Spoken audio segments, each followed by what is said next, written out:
I know everybody wants to talk about gold, but I want to talk about copper first because we've got this big Senate spending package, which looks like it's going to pass the House.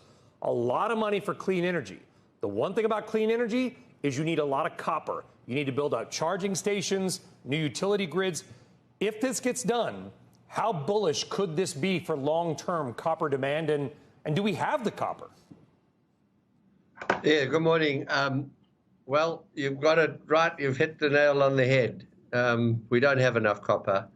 And again, you've seen the copper price come off because it's always short term. And what we as miners have to do is look long term. And we just don't have the copper to ensure that we can support the vision of being a greener planet into the future.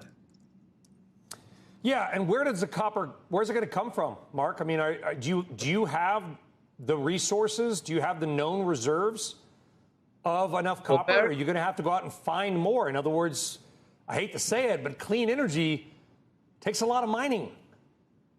Exactly. I mean, that's the irony of the whole thing.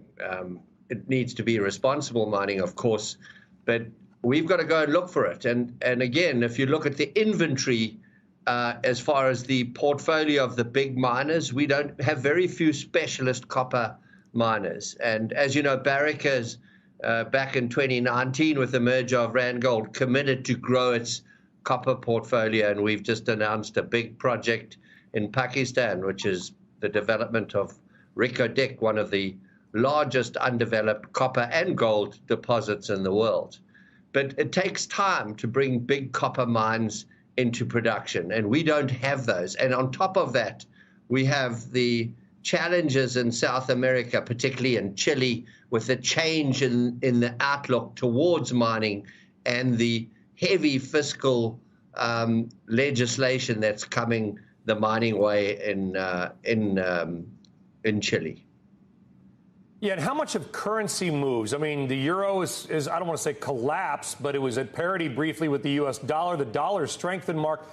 How much do these currency moves, outsized moves in some cases, impact you and the price of gold? Well, you know, this world is a little disparate when it comes to, getting aligned globally, economically. And what we're seeing today is